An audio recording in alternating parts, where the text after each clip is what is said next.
someone might wonder, why do we have to identify first as Muslims? Why can't we just identify as humans? Wouldn't it make more sense to identify as humans first and then Muslim second? Because then we get to relate to everybody as human beings. And the answer is actually no. Because when we identify ourselves as Muslims first, the sense of obligation that we have to other people is very, very clear. And it's very, very clear because it's defined and it's fixed by revelation, by guidance from Allah subhanahu wa ta'ala. He tells us exactly what we need to do in order to be good to other people. He tells us what it is to be good in the first place. So we have a very, very clear sense of what are guidelines and what it means to be merciful to other people, what it means to be just to other people, and not just Muslims, to be merciful and just to non-Muslims too. When we define ourselves as human beings first, there's no fixed definition of what that implies. There's no fixed definition of what are our mutual obligations to each other as human beings. Some people say that, well, because you're a human and I'm a human, then that should mean that we have this obligation between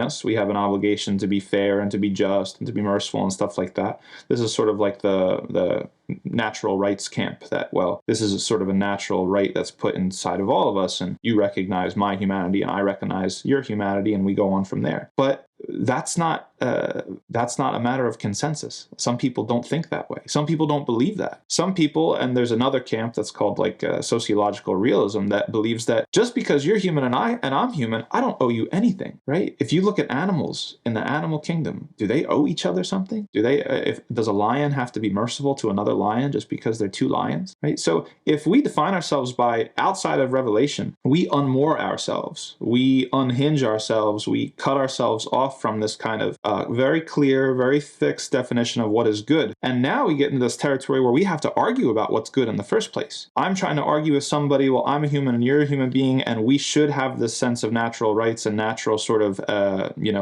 beneficence to each other. And somebody else can come and say, no. That's not what it means to be a human being. That's not what it means to be good. What it means to be good is that I get to pursue what's good for me, and you're my competition, and we're just going to duke it out, and I'm going to try to get more resources than you, etc., etc. And you can't tell them they're wrong. You have no sort of final say to be able to say that, no, that interpretation is incorrect. You can't say that. We do have rights and responsibilities towards each other, right? So it's appealing these days to resort to the rhetoric of human rights and to resort to identifying first as a human. And there are people who believe in that, but it's not everybody. And it's not absolute. It's not as clear, it's not as fixed, and it's not as defined as when we define ourselves first as Muslims. We're subjects and servants to Allah subhanahu wa ta'ala, and He has given us clear, unchanging guidance for the responsibilities and duties that we have towards the rest of the creation.